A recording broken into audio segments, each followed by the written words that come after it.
Você está no meu canal, Aprenda Eletrônica com Paulo Brites. Se você está chegando aqui pela primeira vez, eu preciso dar alguns recados para você. Desculpe aqueles que já são inscritos e que já conhecem, mas tem sempre gente nova chegando e eu reciclar sempre essa informação, já que eu não coloco vinheta, musiquinha, etc. Então isso funciona como uma vinheta explicativa. A primeira informação que eu gosto sempre de dar é que os meus vídeos não têm comerciais inseridos durante o vídeo. Eu não trabalho com esse tipo de monetização. Tem um comercial inicial que, embora eu coloque lá que eu não quero isso comercial, o YouTube insiste em colocar um comercial de abertura, mas você pode clicar em pular o anúncio e ele já começa imediatamente. Essa é a primeira observação. Em função disso, como eu não monetizo com propagandas idiotas, como muitas que aparecem e ficam enchendo seu saco e cortando o raciocínio do que você está assistindo, você, ao término do vídeo, você está chegando agora pela primeira vez, se você já é inscrito, você gostar da matéria, do assunto, achar que é interessante, aí eu peço para você dar o like e colocar os comentários, like ou dislike, né? Se colocar o dislike, eu não gostei, aí, principalmente nesse caso, eu peço que coloque o comentário dizendo que você não gostou para eu poder dar uma melhorada se for possível. Com relação à monetização, na parte de cima, na chamada capa, né, do YouTube, que você está vendo aqui embaixo, uma tarja aqui, embaixo dessa abertura, dentro de um retângulo amarelo, você vai encontrar lá na capa do vídeo essa informação aqui: ajude o canal fazendo uma doação. Se você clicar aqui, você vai ser redirecionado para o PagSeguro da UOL. Você pode fazer uma doação para ajudar o canal, na verdade, ajudar que eu possa adquirir outros componentes, outros equipamentos, enfim, melhorar os vídeos com informações novas. Tá? É livre, você faz a doação de R$5, de R$5.000, fique à vontade. Enfim, a doação pode ser feita com boleto, com cartão ou com Pix, agora lá dentro do UOL. Pode ser recorrente, você pode fazer um tipo todo mês de doar a mesma coisa, o mesmo valor, ou pode ser uma doação espontânea, uma vez só. Enfim, agradeço já se você fizer a doação.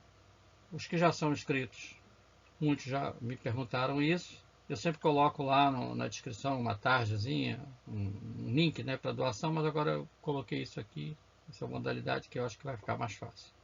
Bom, feitas essas observações, agora vamos falar do vídeo propriamente dito. Está aqui o título: Considerações Práticas sobre Eletrolíticos, SR e Outros Bichos. Esse título, na verdade, é o título de um artigo que eu publiquei na revista Antena do mês de outubro. O artigo está disponível já no meu site. Você vai ver o site lá na descrição do vídeo. Tem uma aba lá no site escrito Revista Antena, em que você pode encontrar todas as revistas. Completou um ano agora em setembro, se não me falha a memória, essa nova versão da revista Antena, totalmente online, gratuita, enfim. E eu tenho escrito regularmente lá. Então esse vídeo complementa o artigo. Eu sempre gosto de fazer um vídeo complementando o artigo.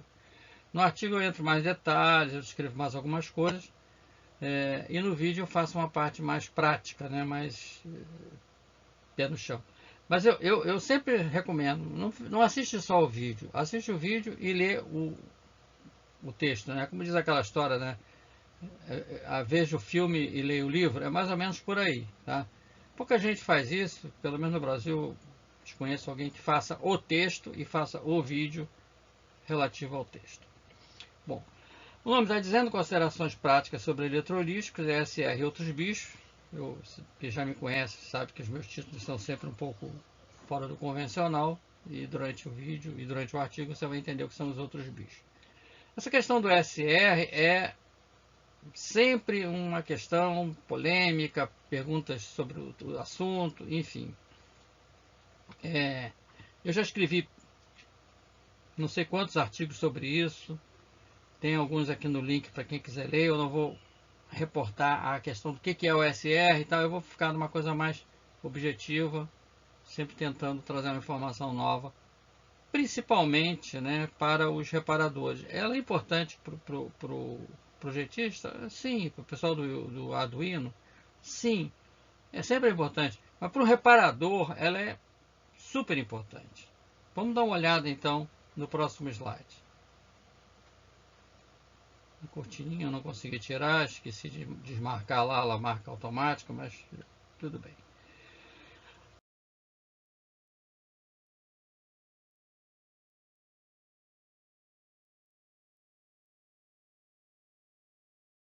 Eu vejo por aí, quando eu passo em algum, tem um tempo passar em algum site, faltou o termo agora, algum vídeo de alguém, alguma pergunta, algum fórum, né? Qual é o valor correto de um capacitor, do SR de um capacitor? Bom, vamos lá. A SR depende de basicamente 4 itens que eu enumerei aqui. A capacitância do capacitor, a tensão de trabalho dele, que seria para 16 volts, 25, 100, enfim. A aplicação do capacitor, em que tipo de circuito ele vai ser usado. E a qualidade do capacitor. A qualidade do capacitor eu coloquei em destaque. Essa é fundamental. Tá? Porque você pode ter capacitor de 1000 microfarads, 16 volts, eletrolítico lá, bonitinho, de várias marcas. Tá? Uns de marcas não muito recomendadas. Então o SR vai estar relacionado com a marca do capacitor, com a qualidade, né? Qualidade, enfim, a marca. Isso é um assunto complicado, aqui no Brasil principalmente, porque você compra na lojinha, hoje está se comprando muito pela internet, Mercado Livre ou até mesmo loja, e você não tem muito essa informação lá sobre a qualidade. Às vezes tem a marca, tudo chinês, você não tem mais uma referência. Tem capacitores de boa qualidade? Tem. Niscon, Panasonic, Versailles ou Versailles, não sei como pronuncia exatamente. Mas isso você não costuma encontrar muito por aqui, porque eles são mais caros. E por que a SR passou a ser uma coisa importante? E quando eu digo passou a ser, nos últimos, no mínimo, 30 anos. E passou a ser importante. E eu comecei a falar de SR lá pelos anos 90, quando isso começou a me chamar a atenção no reparo das fontes dos videocassetes mais modernos, que já usavam fonte chaveada. Depois eles entraram nos televisores e por aí afora. Ele passou a ser importante porque as fontes, os conversores DC-DC, usados em televisores principalmente, para acender os LEDs, enfim, não são fontes lineares. Isso significa que não trabalham com a tensão da rede, que no máximo vai ser 120 Hz, se você tiver uma fonte de onda completa. As fontes chaveadas trabalham com tensões, com frequências, que começaram timidamente lá com 10, 20 kHz e hoje já estão com 250 kHz, ou talvez mais, eu nem tenho certeza, mas é possível que já seja mais. Isso muda o panorama de várias coisas, dos componentes, da montagem e dos capacitores envolvidos na fonte, em particular dos eletrolíticos que vão fazer a filtragem na parte cold, né, chamada cold da fonte, secundária da fonte. No primário você tem lá um capacitor clássico que vai trabalhar em 120 Hz, é uma retificação de onda completa, nada muito especial. Ali, mais ou menos, qualquer coisa serve. Quando você vai para o secundário, a coisa muda de figura. Isso é um problema que os técnicos, reparadores, às vezes não dão atenção. E se eu botar qualquer coisa funciona?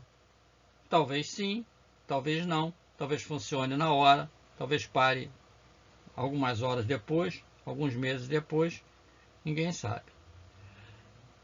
As boas marcas os bons fabricantes, enfim, está um pouco difícil de definir isso hoje,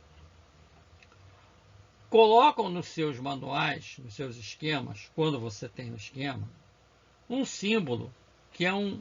Vou tentar desenhar aqui embaixo, deixa eu ver se vai sair, pegar aqui o branco. Um símbolo que é um triângulo com um ponto de exclamação dentro do triângulo. Geralmente é um triângulo amarelo com uma borda preta e o ponto de exclamação em preto. Isso aqui significa, é um símbolo de advertência. E o que significa isso? Que aquele componente, advertência, aquele componente que está sinalizado com esse símbolo, e às vezes até na própria placa do circuito impresso do equipamento, pode ser um capacitor eletrolítico, pode ser um resistor, tá? Pode ser outra coisa, mas capacitor, não só eletrolítico, um capacitor de modo geral. Esse símbolo de advertência significa que aquele componente é um componente que você tem que tomar um certo cuidado com ele. Não é qualquer coisa que você pode botar ali. E como é que eu vou saber o que eu vou colocar ali? Bom, se você tiver um manual de serviço decente, na lista de peças tem lá o fabricante que foi usado, enfim. Você vai conseguir comprar aquilo? No Brasil é complicado. Tá? Antigamente, muito antigamente, quando eu tinha a minha empresa, que eu era representante da LG para venda para reparo, para ciência técnica e também para venda de componentes, eu adquiria a maioria dos componentes, semicondutores, resistores, capacitores, direto da LG e os revendia para os técnicos. Esses componentes vinham direitinho na embalagem. Outros fabricantes você conseguia isso. Tinha revendedor da Panasonic, tinha revendedor da JVC, né, que era uma empresa de São Paulo. Enfim, então você podia comprar a CCE, tinha também. Então você podia comprar o componente do próprio fabricante que tinha qualidade. Isso foi acabando e aí você compra na lojinha da esquina ou pela internet. A lojinha da esquina está meio difícil agora depois da pandemia, né? Ou em alguns lugares muito escondidos aí do Brasil não tem lojinha da esquina. Você tem que comprar pela internet lá, Mercado Livre, ou lá o que seja. E aí que a situação fica complicada. Essa é a questão da qualidade do capacitor. Agora vamos voltar para a história do valor correto do ESR. Não existe valor correto. Ou melhor, existe. Existe. Está no datasheet do fabricante. Espera aí, datasheet de capacitor, existe isso? Claro que existe. Tudo tem que ter um datasheet. Tudo tem que ter. O datasheet não é só de diodo, transistor. É de componentes também. Em particular de capacitores. Em particular de capacitores eletrolíticos. Só que vai pedir para o cara da lojinha para olhar o datasheet, para ele te mandar o datasheet daquele capacitor que ele está te vendendo. Ele vai rir na sua cara, vai dizer que isso não existe, provavelmente. Se existe, ele não sabe, não tem. Então você não tem dificuldade de ter essa informação. Tá? Vamos lá, vamos avançar um pouco mais nisso aqui. Vamos passar para outro vídeo. Está aqui. Como é que você vai encontrar o ESR? Isso que eu estou mostrando aqui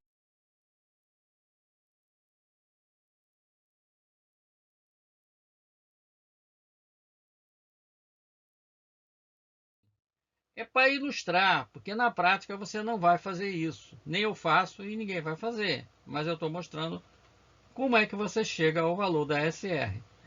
SR é aquela resistência invisível que está lá dentro do capacitor, que nasce com ele, mas que com o envelhecimento do capacitor, ela vai aumentando de valor. Está aqui ela mostrada nessa figurinha aqui ao lado. Eu vou pegar aqui a caneta vermelha, se eu conseguir pegar aqui. Está aqui ao lado. Não é uma resistência física que você mede com o ohmímetro. Ela é uma resistência que se cria lá dentro, é um efeito. Por isso é que ela é chamada de Equivalent Series Resistance. Tem também a equivalente Series Inductance. O L aqui, né, é de indutância. Esse é menos importante para nós. O ESR, o fabricante não informa, em geral, no datasheet. Tá? Por que ele não informa no datasheet? Porque o ESR ele não é um valor fixo. Ele vai depender da frequência com que ele foi medido. Tá aqui nesse exemplinho que eu estou colocando aqui em cima, tem um pedacinho do datasheet que eu acho que eu tirei do revendedor americano da DigiKey. Escrever aqui. Acho que é assim. Não sei se tem um I aqui, não lembro. Então não é aqui. Tá por aqui. Mauser também, Farnell, esses bons revendedores internacionais, você encontra lá o datasheet daquele fabricante, daquele componente. Então você está vendo aqui que está escrito que 120 Hz, porque ele é medido para 120 Hz, mas não é o SR que é medido propriamente dito. É um parâmetro chamado tangente do ângulo delta. Está aqui, ó. Aqui, ó. Tan delta. Essa maneira de escrever aqui, que eu estou mostrando aqui, ó, é a maneira que o americano usa. Aqui no Brasil, quem fez ensino médio está acostumado com TG em vez de tan. Então seria TG delta, que não tem nada a ver com o delta do vírus aí da corona. É apenas uma letra grega, né? Enfim. O que é o ângulo delta? É o ângulo que você está aqui num gráfico aqui ao lado, que você tem a ASR, que é aquela resistência que está lá dentro do capacitor, que nasce com ele, que vai piorando com a idade, está aumentando com a idade, com a velhice do capacitor, tá? No eixo real, e aqui a linha em vermelho, na vertical para baixo, você tem a reatância capacitiva, que é uma espécie de impedância, né? Que é dada por menos J 2π FC. O menos J é um operador J, eu tenho um artigo no meu site sobre isso, não vem muito ao caso agora aqui. Está aqui o ângulo que se forma. Você tem então a SR, a linha azul, a reatância capacitiva, a linha vermelha, você forma um retângulo aqui, cria um triângulo, essa linha roxa é a impedância total, quer dizer, é o SR mais o XC, mas esse mais é um mais vetorial, não é 5 mais 3 igual a 8, é diferente. 5 mais 3 dá 8, dá. Então você tem um ângulo aqui, e aí esse ângulo, a tangente desse ângulo, o ângulo é 20 graus, aí você vai lá no calculadora, acha a tangente de 20 graus, por exemplo, tangente de 45 é 1, que eu me lembro de cabeça. Você acha a tangente. Vai ter uma explicação que eu não vou entrar na matemática desse negócio, está aqui do lado. A tangente de delta, a tangente do ângulo delta, também é conhecida como dissipation factor, fator de dissipação. Os bons multímetros caros à beça costumam dar essa informação, o DF, o Dissipation Factor, lá no painel. Tem um outro parâmetro aí, entra a história dos outros bichos, que é o quê? É o fator de qualidade, que é o inverso da tangente de delta, 1 sobre Q. E, finalmente, você tem a relação que a tangente de delta, ou o DF, se o seu multímetro, você tiver um Agilent, daquele que custa uns 10 mil reais, perdão, aqui é DF. Vou pegar aqui, ó. Voltar aqui, DF.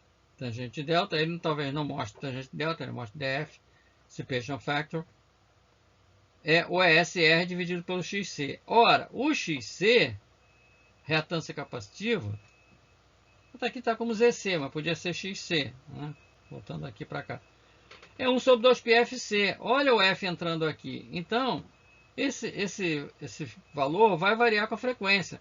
Normalmente o fabricante escolhe 120 Hz. Ainda tem a temperatura, 20 graus Celsius. E se você estiver aqui no Rio de Janeiro, que no verão faz 50 graus, essa coisa muda um pouco de figura. Então, pegando essa fórmula aqui, vou pegar a caneta azul para chamar a atenção. Pegando essa fórmula aqui, tangente de delta igual a SR sobre XC, e dando uma cambalhota nela, o SR seria a tangente de delta, que o fabricante vai informar no datasheet dele, dividido por 2πfc. No caso, o F, você vai usar aquilo que o fabricante indicou, nesse exemplo aqui, 120 Hz. E o C é o valor da capacitância. Então você teria aqui um ESR para um capacitor. Um exemplinho aqui, que eu acho que eu tirei do site da Disc. Um capacitor de 220 microfarads, 16 volts. Ele apresentou uma tangente de delta de 0,16. Então aqui a tangente de delta está aqui, 0,16. 2π 120, que é a frequência. E 0.000220, porque é 220 microfarads, você tem que passar para farad, então vai dar esse valor aqui.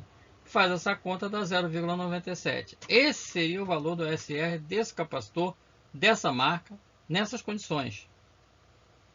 Tá? Eu vou ter que fazer isso toda vez que eu for... Não, não vai ter, eu não faço, ninguém faz. Eu estou mostrando isso aqui para você perceber que SR não é um valor padronizado. Aí você diz assim, mas eu vejo umas tabelas, e eu acho que tem uma aqui que eu vou mostrar agora. Eu vejo umas tabelas pela internet, essa é uma delas, em que tem lá os valores de capacitância,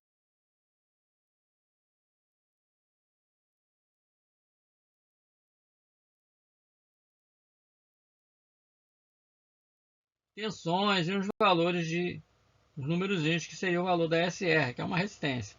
Essa tabela que eu estou colocando aqui é desse meu equipamento, deixa eu soltar aqui, que é o meu primeiro medidor de SR, chamado Dick Schmidt, que eu comprei num kit na Austrália, lá pelos anos 90. Na verdade, depois isso parou de ser fabricado, você encontra na internet com a marca Atlas, enfim. Essa tabela que aparece no painel do instrumento aqui, que eu transcrevi aqui para a tela, se a gente for olhar com atenção, vai ver que ela não foi feita de maneira científica. O cara não calculou nada. O cara pegou lá o seu Smith, seu Dick Smith, o projetista, pegou os capacitores que ele tinha na caixinha dele, mediu a SR, fez ali uma média e tacou os valores aqui. Porque não tem um critério. Você repara uma coisa só estranha, quer ver? Esse capacitor aqui de 22 microfarads. 22 microfarads. Para 10 volts ele diz que a SR é 3 ohms. Para 16 volts ele diz que é 0,8. Depois para 25 ela sobe para 2. Depois para 35 ela cai para 1. Depois para 63 ela vai para 0,8. Depois para 100 ela vai para 1,6 e para 250 vai para 3. Não tem um critério. Existe uma coerência nos valores, que eles vão se alterando de acordo com a capacitância. Se você pegar a fórmula lá e fizer a conta, você vai ver que então essa tabela não foi feita por método científico. E como outras que você vai encontrar na internet. Ah, então não serve para nada? Serve para você ter uma referência. E qual é o SR bom? O SR bom é o menor possível. É o menor possível. E como é que a gente vai chegar a essa conclusão? Bom, complicado. Eu vou dar a seguir algumas práticas aqui, vou fazer umas demonstrações, estão os instrumentos aqui do lado, e mostrar o que eu sugiro, o que eu faço, ou fazia, né? No tempo que eu fazia reparação. Hoje eu estou bem afastado de reparação por falta de tempo, espaço, etc. Mas eu vou dar algumas dicas na parte prática que não está lá escrito no artigo. Uma dica é você comparar o capacitor que você tem com algum capacitor. Preferência da mesma marca, mas se não tiver da mesma marca, do mesmo valor, que você tenha de boa qualidade, entre aspas, né? O que é boa qualidade? na sua caixinha, no seu acervo. Tá? Não confia no que você comprou, vai lá, comprei um capacitor de 147 microfarads, 25 volts para trocar lá na placa da fonte, lá do não sei o que. Vou lá, pum, troquei. Não confia nisso. Não confia nisso. Tá? Meça. Tudo. Resistor tem que medir, potenciômetro tem que medir. Qualidade do material tá uma porcaria. A menos que você vá comprar na Mouser, que você vai comprar na Farnell, que você vai comprar na GDK, ou outros fabricantes, esses que me vêm na cabeça no momento, o que é inviável para os mortais brasileiros, né? Se tiver Estados Unidos. Eu já comprei capacitores na Mouser para clientes que disseram, olha, quero fazer... por isso que eu me afastei disso, porque muita dor de cabeça. Eu não tenho mais tempo, espaço para fazer. Você vê que o meu espaço aqui é pequeno, fui acrescentando coisa, eu quase não me mexo aqui dentro mais, está parecendo uma nave espacial. Confira tudo, capacitância, enfim. Essa é a dica que eu dou. Essa tabela é padrão? Você vai encontrar outras pela internet, meio parecidas, enfim. Com uma referência básica. Foi assim que eu comecei. Quando eu comecei lá em 90, 95, 96, 2000, eu sabia muito pouco disso, como muita gente que está me assistindo agora também não sabe. Por isso é que eu estou tentando fazer esse vídeo. E ele não é definitivo. Provavelmente daqui a algum tempo eu vou ter que escrever outra coisa, eu vou ter que fazer outro vídeo. Porque a gente vai descobrindo coisas novas, né? A Covid está mostrando isso para os cientistas. Cada dia descobre-se uma coisa nova. Não existe uma verdade absoluta. Elas vão sendo construídas. Bom, essa era a parte que eu queria mostrar. Eu vou dar uma pausa e vou fazer alguns experimentos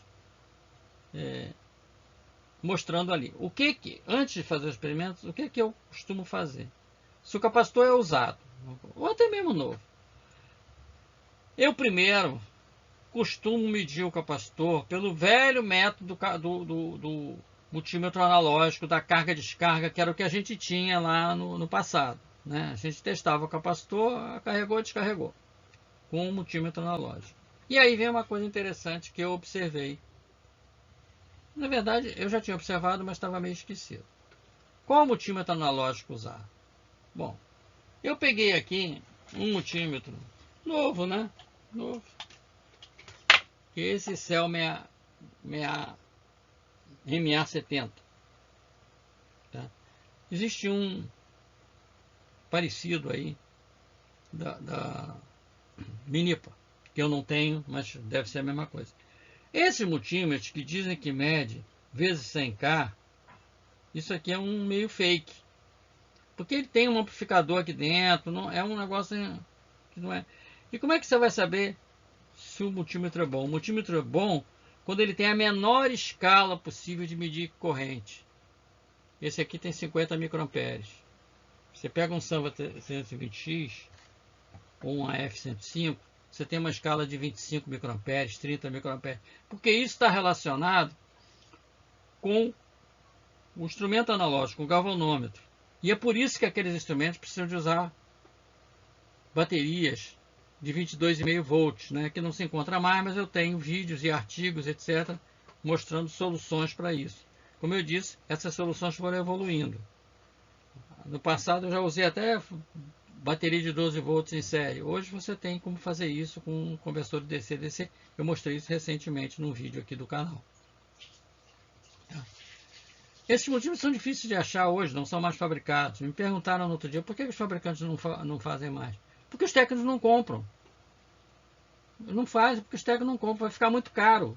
O cara vai comprar um analógico por 50 mR, um digital por 50 pratas, e vai ficar feliz na vida. Pô, isso aqui é o digital médio capacitor, né?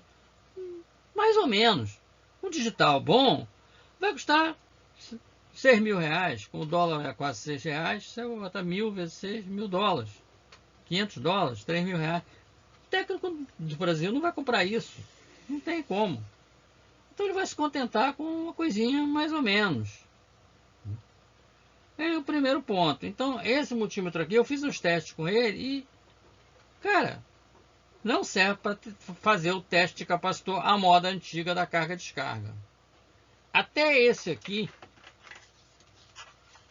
simplesinho, é um SK20 case elétrico japonês, nada especial, 20.000 ampere-volt.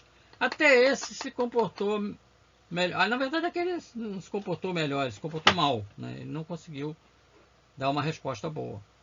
Tá? Você não consegue fazer a carga e descarga com ele. Tem esse que se comportou melhor do que o meu Sanva 320X que está ali do lado. Tem um F105, mas eu não botei ele para cá porque estava o espaço pequeno. Então eu primeiro faço um teste para ver se o capacitor não está em curto. Se ele está carregando e descarregando a moda antiga. Porque se ele estiver em curto, primeiro não é recomendado botar um capacitor em curto no capacímetro. Eu uso esse capacímetro aqui. Bonzinho, da Excel CD310. É bonzinho. Ajuda bastante. Mas não resolve tudo. Uso o Dick Smith. E agora passei a usar também, para fazer experiências, esse medidor X-Tudo aqui, que eu chamo de X-Tudo, que tem um vídeo, um artigo sobre ele aqui no canal, que ele mede capacitância, ele mede SR, tem umas outras medições, tá? E aí, se você fizer as comparações, você vai encontrar uma referência para medir. Aí você vai perguntar assim, mas eu tenho que fazer isso para fazer um reparo? Não, você não tem, mas deve. Principalmente se você está reparando os equipamentos modernos. A tecnologia, quando ela avança, ela fica mais exigente. Esse é o problema. Não dá mais para fazer como a gente fazia no conserto de coisa valvulada e transistorizada dos anos 90, até mesmo dos anos 2000, início lá dos anos 2000, século passado, né? Não dá mais para fazer assim. A tecnologia avançou, os componentes ficam super exigentes. Você não coloca o componente correto, o negócio pode até funcionar na hora, mas se vai funcionar no tempo que deve, eu não sei. Provavelmente não. Então, esse vídeo vai ser longo, porque eu vou fazer agora, vou dar uma pausa e vou fazer as demonstrações, pegar vários capacitores, mostrar várias coisas para ilustrar como é que funciona essa história do ESR. Tá? E você começar a pegar o sentimento da coisa. Quanto menor o ESR, melhor.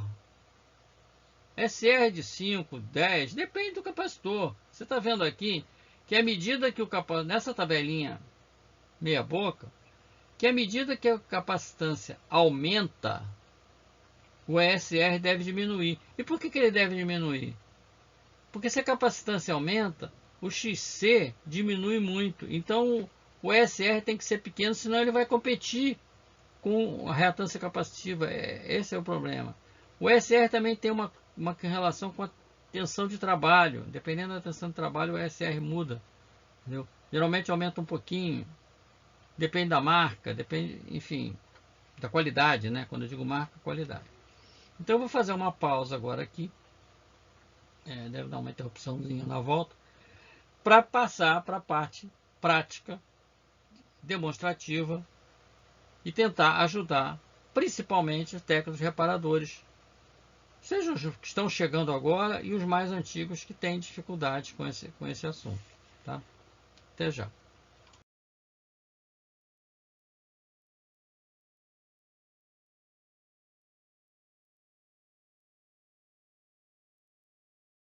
Possibilidades aqui. Eu vou usar esse instrumento aqui. Em alguns momentos vou usar o capacímetro. Vou usar o meu medidor de ESR. Vou usar esse multímetro da Excel. Vou usar o Sanva 320X. E vou usar esse aqui, SK20. E tentar mostrar, isso aqui vai ser um pouco longo, algumas coisas aqui. Vamos lá, vamos começar o seguinte.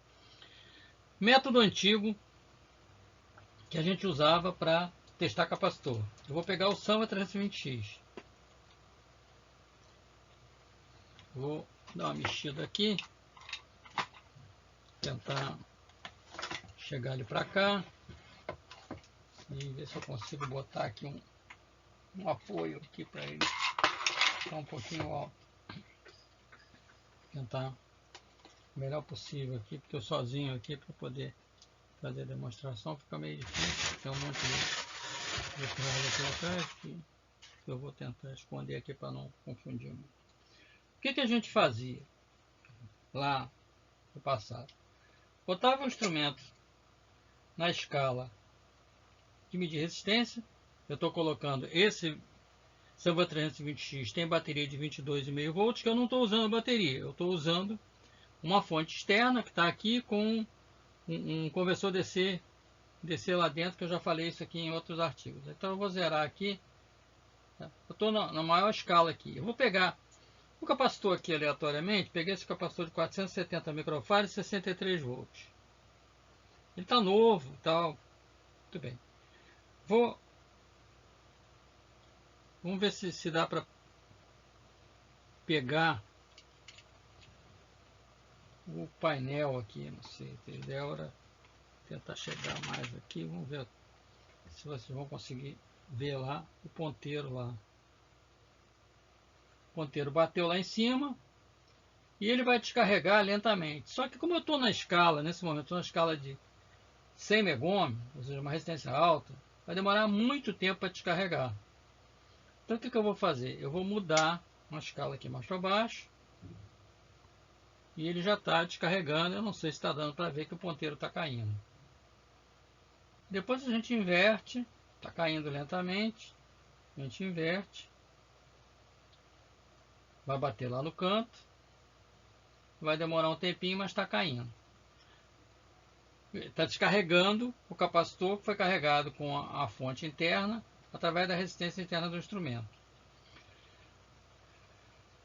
O ponteiro não pode voltar nem ficar parado numa determinada posição. Então a gente fazia isso em várias escalas, né? Para ver se ele não estava em curto, não tinha fuga. Esse era o teste que se fazia no passado. Agora eu vou fazer esse mesmo teste, pegar esse mesmo capacitor e eu vou pegar esse multímetro aqui, pegar esse multímetro aqui, que é o ICEL MA70, que ele tem uma escala de 100 vezes 100K, mas eu vou começar aqui com a escala de vezes 10K, que seria o equivalente da outra lá. Descarreguei ele aqui. Vamos ver se dá para ver lá o ponteiro lá. Vou pegar aqui. Foi lá em cima.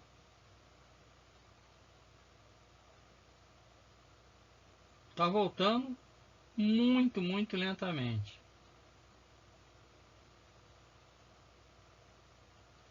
Muito lentamente. Vou mudar para a escala de vezes 1K. Eu só vou voltar mais depressa. Está descarregando. O ponteiro está caindo. Vou inverter aqui.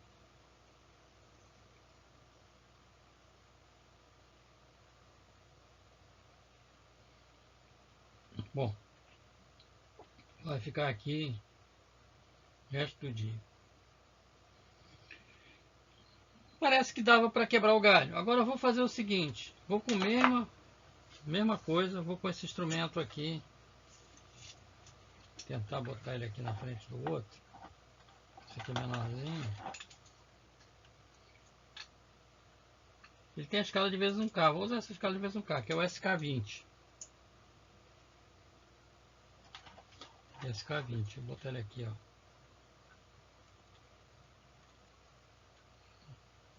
Está invertido aqui. Ele está carregado, né? Um restinho de carga. Vou tirar a carga. Agora sim. Meio atrapalhado aqui, porque sozinho é bravo. Mas vamos ver se Foi lá no final, está caindo a carga. Mas isso aqui não diz nada, isso só me diz que o capacitor está em curto. Mas esse teste é importante você fazer para ver se o capacitor não está em curto. Tá? Porque não se deve colocar o capacitor em curto no capacímetro. Agora eu vou pegar este capacitor e vou colocar aqui no medidorzinho. Vou ligar ele aqui. É cheio de fio aqui, uma confusão danada. Tá? Testando bateria. Eu preciso clicar aqui e procurar a opção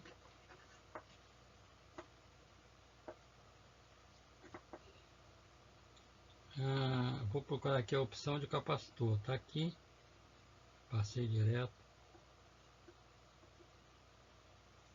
Tá dando para ver aqui? Tá aqui.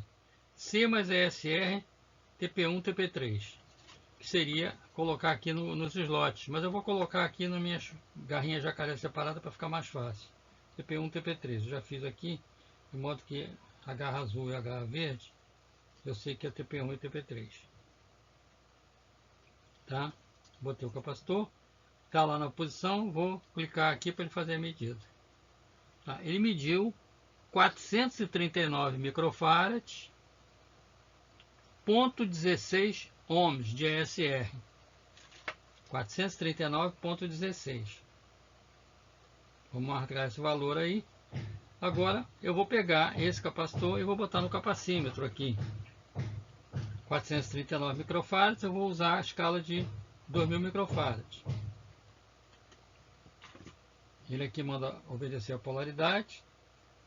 Vou obedecer a polaridade. Bateu 439 microfarads. Parece que está legal, 439 microfarads. Mas esse carinha aqui não mede o ESR. Agora eu vou medir o ESR, que deu 0,16, se não me engano, né? Eu vou medir o ESR com o meu famoso e antigo Dick Smith. Caiu aqui. Caramba, vai ser meio complicado aqui. Tá aqui. Alimentação, porque eu não uso bateria, né? Tá tudo com alimentação com fonte. Tá? Eu tenho que pegar aqui, curto-circuitar para zerar. Toda vez que vai usar tem que zerar. Deixa eu botar o capacitor. Zerar. Zerei ele. Zero. Desliguei. Sem querer eu desliguei. Vou zerar. Gente, tem uma obra aqui, eu não sei se está incomodando aí. Eu estou tentando já há vários dias gravar aqui e está difícil. Agora começou a bater de novo. Mas eu vou pelo menos gravar essa parte aqui. Está me atrasando, eu não consigo gravar as aulas, porque nunca sei a hora que o cara vai começar a bater. Senão acaba nunca, tá mesmo. 0,09. 0,09. Não, 0,12. Agora estabilizou em 0,12. Ele é um 470 por 63 volts. Pela tabela aqui do cara, 470 por 63 volts seria 0,09. Está dando 0,12, 0,11. Então tá mais ou menos. Esse capacitor é 470 por 63. Esse eu tenho aqui fácil, um outro 470, acho que eu tenho, acho que eu separei. Caiu no chão, não vou dar para pegar. 470, esse aqui é por 16. 470 por 16, na tabela aqui do Dick Smith, ele diz que é 0,1, quer dizer, é praticamente a mesma coisa que o outro, ele não alterou muito. Mas eu vou fazer o seguinte, eu vou medir ele com o nosso instrumentinho aqui. Isso aqui dá para botar aqui, terminar 1 e 3, fica mais fácil, 1 e 3. Tá? Tá? 445,13. Está batendo. Quer dizer, o que eu sugiro? Deu 448 microfarads, ele 470. Eu vou tirar ele aqui. Vamos ver aqui no capacímetro. Vou ver aqui no capacímetro.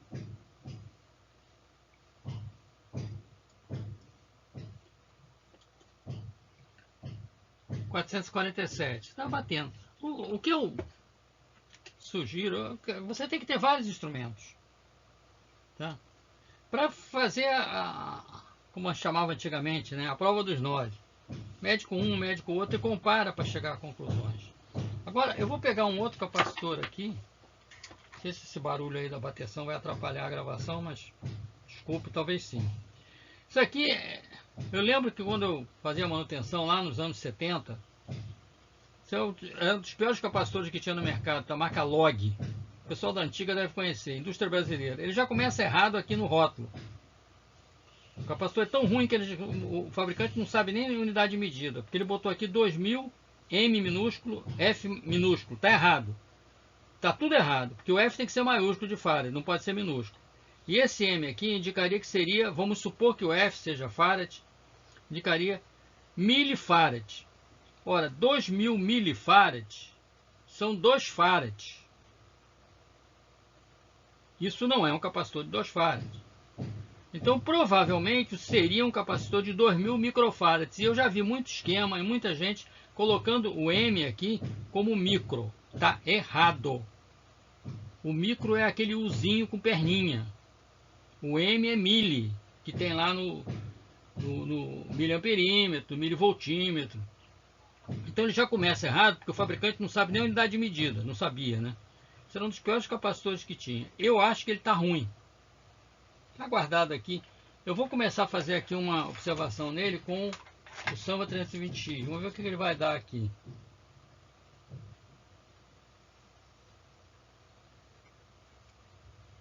Estou na escala de 0 a 1 megômetro. Foi lá para o final e estava voltando muito lentamente. Vou baixar a escala aqui para andar mais depressa. Estou voltando. Estou voltando. Não está dando para vocês verem aí porque... Voltando. Vamos dar uma olhada na capacitância dele no capacímetro? Eu vou botar aqui nesse fulaninho aqui.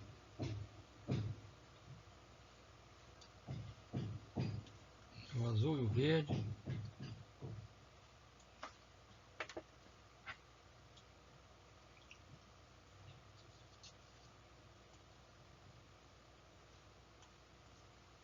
Soltou aqui, peraí.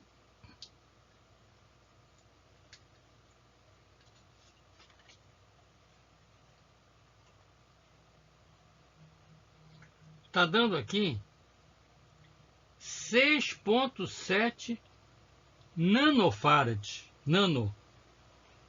E a SR até que tá boa. Ponto 30. Tá boa para um capacitor de 6,8 nanofarad, né? Vamos ver lá no capacímetro. Esse capacitor aqui é nanofarad, então eu vou passar aqui para a escala de 20 nanofarad, né? Ele é um eletrolítico de 2000, supostamente 2000 microfarad.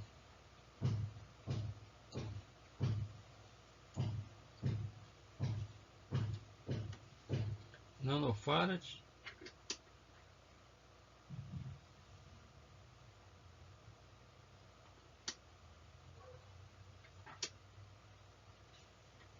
Tá medindo nada.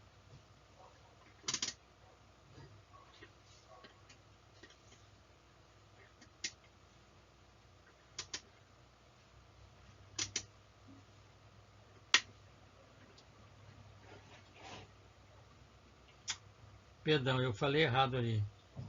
Não era nanofarads, era... Ele está dando aqui, então na escala de 20 milifarads, ou seja, 20 mil microfarads.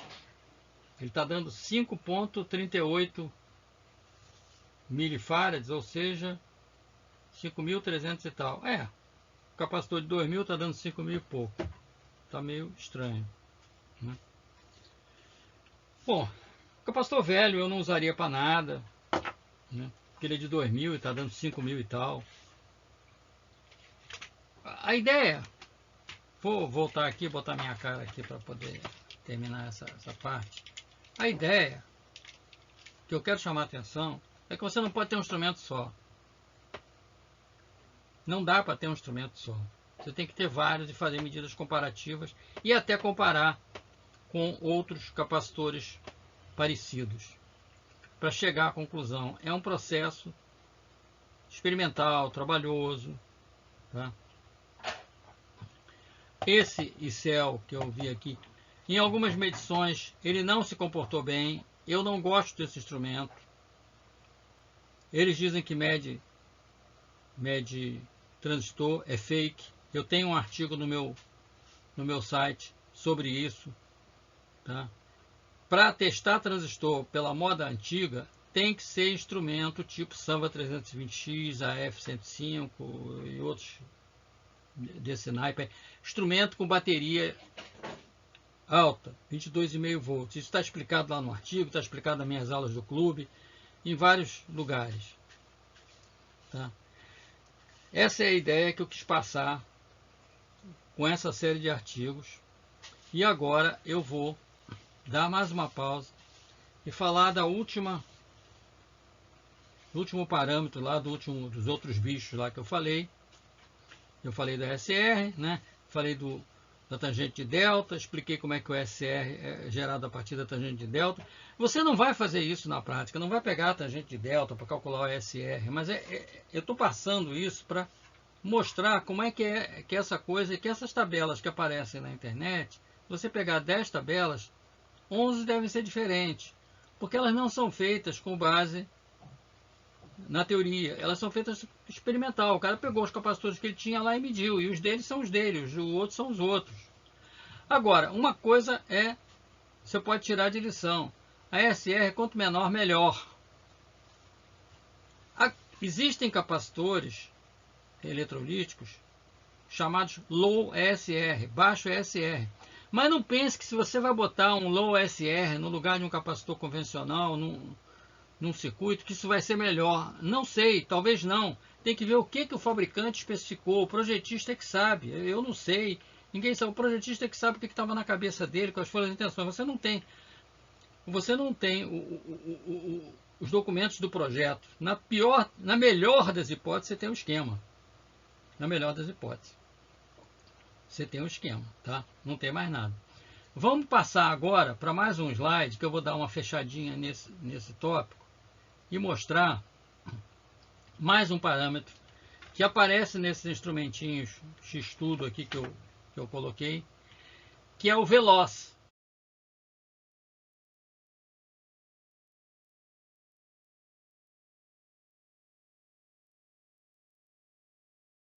Tensão de perda. O que é o Veloz? Se eu olhar ali o esquema que está ali aparecendo na tela, você tem a SR, que é uma resistência série equivalente que está em série equivalente. O SL, que seria a indutância série equivalente, que não tem muito interesse. E tem um resistor em paralelo, ou uma resistência, melhor dizendo, em paralelo com o capacitor chamado R-leak, R de fuga.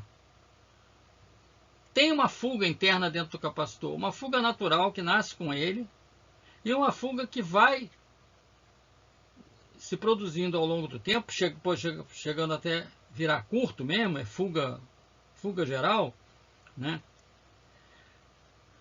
Que faz o capacitor perder a carga. Então esse veloz, ele mostra, você joga uma tensão no capacitor para carregar, quantos por cento ele perde de carga. Quanto maior essa porcentagem de carga que ele perde, significa que a fuga está maior. Esse é um parâmetro que às vezes alguns instrumentos mostram. Esse estudo aí, alguns deles mostram esse veloz, e já me perguntaram o que é isso. Qual é o valor percentual do veloz bom? O menor possível. Mas isso vai depender do capacitor. Capacitores pequenos, o veloz a perda é grande, porque ele não carrega, não fica muito tempo carregado. Então, não pode ser uma perda de 40%, 50%. Significa que você carregou ele e ele perdeu 40% da carga em algum tempo. E é um outro parâmetro que passa a ser interessante também de ser observado. Quer dizer, só a experiência, a prática, o tempo é que vai dar para o técnico uma visão geral desse tópico. Agora sim, fechando, tudo. Se você gostou do vídeo, se o vídeo foi útil para você, dá o seu like, bota o comentário. Eu sempre respondo os comentários. Se não gostou, bota mais ainda.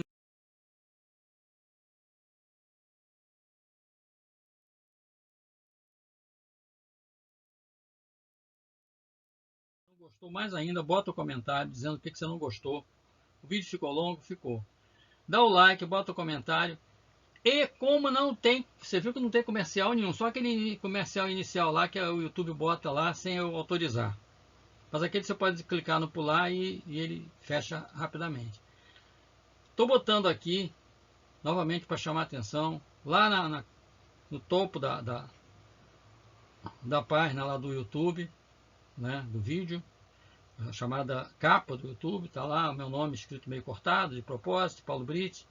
E na onde está a setinha ali, você vai ver uma logozinho do UOL, do PagSeguro da UOL. Ajude o canal com uma doação. Você clicando ali em cima, não tem problema nenhum, não é fake, não vai levar você para o inferno, fique tranquilo. Vai levar você para um formulário do PagSeguro em que você pode fazer uma doação. Não precisa ter conta no PagSeguro. Tem a opção lá que não precisa ter conta. Você faz com boleto, faz com cartão, faz com Pix. Agradeço se puder fazer uma doação. No mínimo R$5, porque eu ainda perco aí umas taxazinhas que o PagSeguro obviamente cobra para fazer a administração. Ideal, o valor mínimo ideal seria em torno de R$10, porque eu vou receber uns 8. Se eu botar 5, eu vou receber 3. Ou menos, sei lá. Se quiser fazer a doação permanente, tem lá acho que um sistema de assinar, que você pode cancelar a hora que quiser. Aí a assinatura, todo mês você faz a doação lá do valor que você estipulou, ou faz um valor maior uma vez só, e de vez em quando você sobrou um dinheirinho aí, né, que está difícil de sobrar atualmente, né? A conta do gás não deixa, a conta da energia elétrica também não, o supermercado também não, mas dentro do possível, se puder dar uma ajuda, isso vai ajudar com que eu possa comprar novos instrumentos, comprar novas coisas e trazer mais ideias, compartilhar com vocês. Essa é a minha ideia. Porque eu não ganho, não monetizo o meu trabalho com aqueles anúncios cretinos, que eu chamo de cretinos, tá? De coisas que nem te interessam e interrompe seu raciocínio. Tá? Muito obrigado, até o próximo vídeo. Não deixa de olhar lá na parte lá debaixo do YouTube lá, onde eu tenho os links e tal, nos comentários. Comentário não, tem um outro nome que fugiu agora. Onde tem os links lá que eu recomendo algumas coisas, tá? Inclusive o link para você comprar esse instrumentozinho aqui, se você quiser comprar ele. Esse que eu estou usando agora eu achei mais interessante que o outro que eu tinha usado antes, que está por aqui. Não sei. Tá aqui. Esse aqui foi o primeiro que eu comprei, que eu achei legal, fiz nessa caixinha, mas depois eu descobri aquele ali que tem umas mediçõezinhas a mais. Esse segundo que eu vou tentar pegar aqui, tirar aqui e desligar. Esse aqui, ele é mais interessante para a turma do Arduino, porque ele faz umas medições de alguns parâmetros, de sensores, etc., que o pessoal de televisão, de concerto básico, não usa, não sabe nem o que é. E eu descrevo isso no artigo, no vídeo. Tem diferença de preço, tem um modelinho que vem com uma caixinha de acrílico, você pode fazer uma caixinha, quem tem impressora 3D pode fazer sua caixinha, enfim, fica aí as ideias. Até o próximo, já falei demais. Comentários, sempre bem-vindos, respondo todos. Tchau.